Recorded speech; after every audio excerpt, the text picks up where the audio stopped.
just got back from the post office. The post office that I go to is in the back of a little store, so it's in a really small space. And when I walked in, there was a double line with about 4 people in each line waiting at the post office section, and I just turned around and walked out.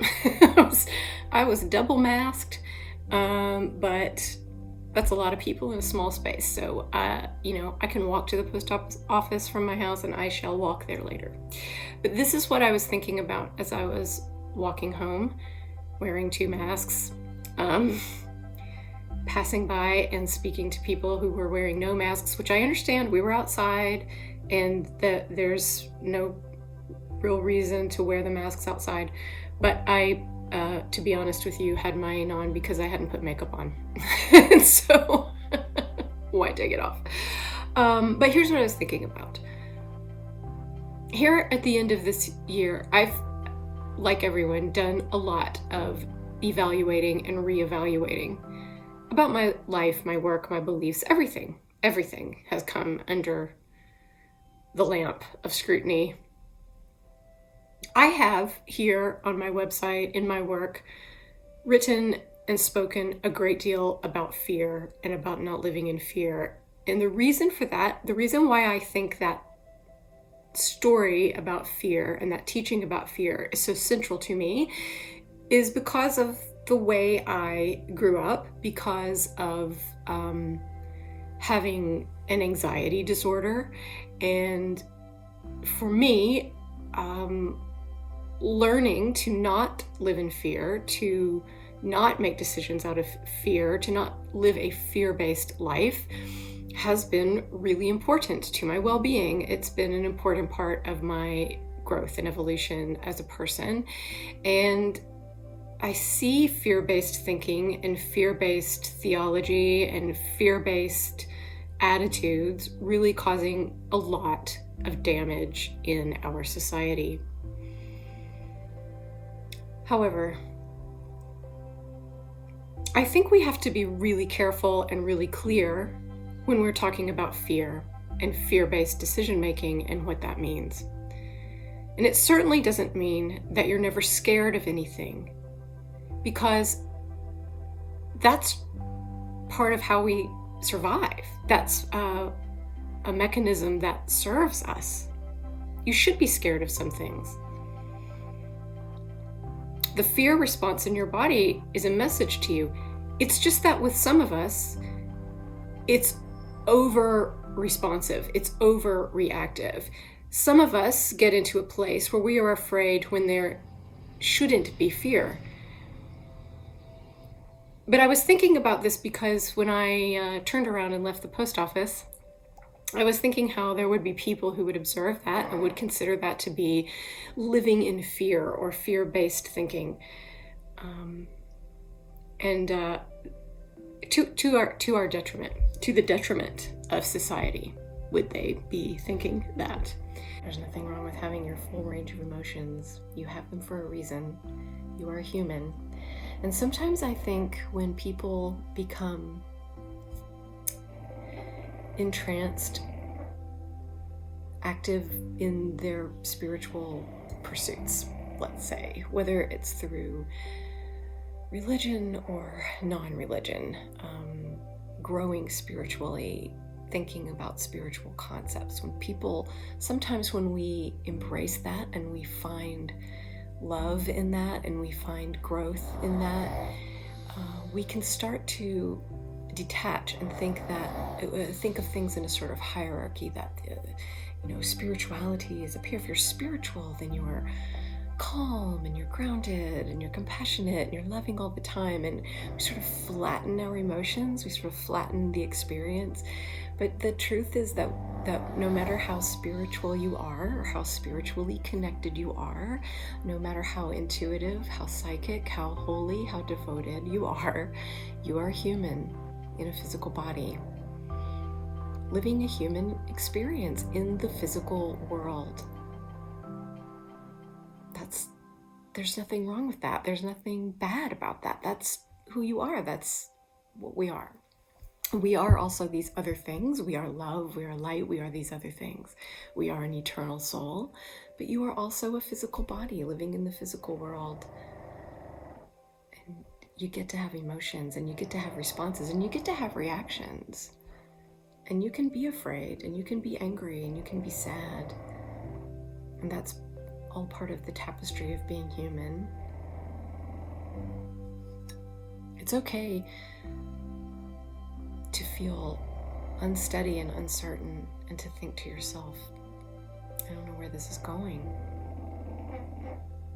Because we don't.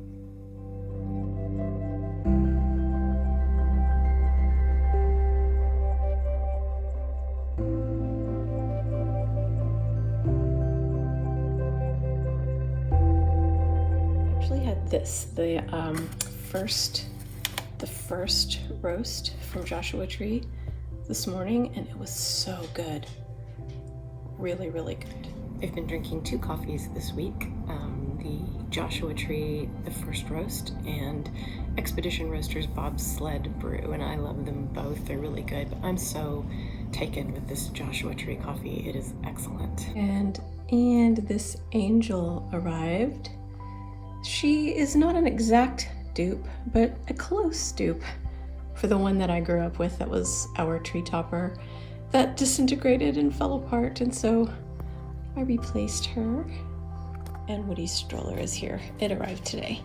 We haven't given it a try yet, but we're gonna go out for a walk in a few minutes, see how he does.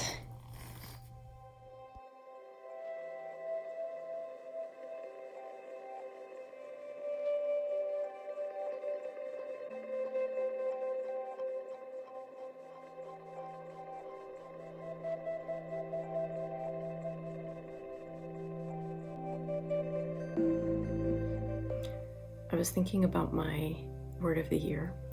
My word for 2020 was prosperity, which quickly came to feel like the exact wrong word or intention for a year, given the year that we've had. Our neighbor made this ornament. He carved it. Isn't it amazing? It took hours. Beautiful cedar.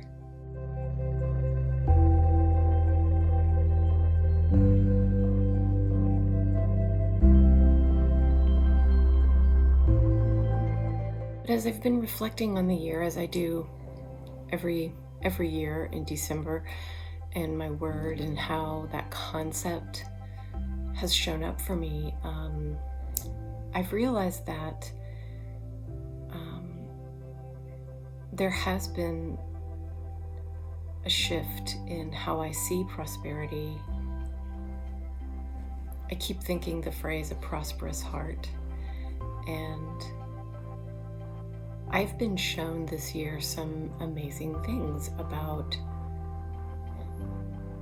people who support me, who have my back, emotionally, physically, financially, energetically. And I've had some major shifts in my story of money and how I earn money, and all of these things have happened. These internal shifts and realizations have happened in the midst of this year, particularly at this end point of the year. One of the things that happened for me this year creatively, I had this moment not too long ago, actually a few months ago, where I was standing in my kitchen and I just said out loud, I miss writing, and I was talking about fiction writing, and I started to cry, and it was just this longing that I had about writing fiction. And really in that moment I felt like it's just a failure in my life. It's something that's not going to happen. I felt blocked, and I'd been blocked for so long. And then 2 days ago, I realized something about my writing and a project that I wanted to work on. And it was like this moment where I just thought, oh my gosh, of course, that's what I need to write. That's what I want to write. That's what I should write. And I realized that I couldn't have written this thing any earlier in my life. It had to be now. And I just dove into it and started, and I've been writing. The words have been flowing, and it's really exciting and somehow tied to that idea of prosperity and flow. And it's a creative, I feel like it's like this creative miracle that happened. I always feel with my paintings that painting goes through, I go through these cycles. There are passages of time when I am painting a lot and painting really quickly and just producing a lot of work, and then I'll go into a phase where I'm not painting very much. And when I come out of that phase, when I come back to the painting, almost always something has changed, something has evolved, there's a new element to the language that's come in. The past few months I have been painting, but not as much as I normally do. And so that's exciting to me, because I think maybe something is changing and something new will be showing up when I'm painting a lot again. And then I have this writing project that I've been working on that's so exciting. And this feeling I have about this writing project is something I haven't felt in a very long time. And it's, it's like this, I can't wait to get into it. I can't wait to sit down, and it's going in my head all the time, and I'm scribbling things on notes. It's so exciting to feel that flow of that energy coming in.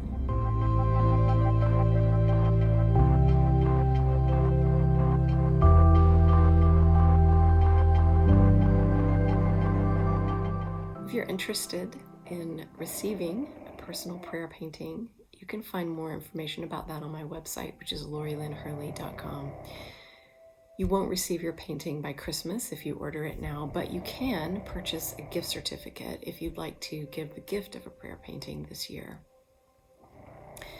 There are other things available on my site, including free downloads and resources, guided meditations, even a meditation course if you'd like to start your own daily meditation practice. What's the plural of Santa Claus?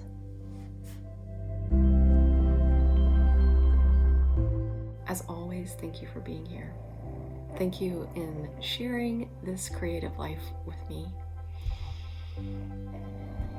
And if you're watching this the day it comes out, happy Santa Lucia Day.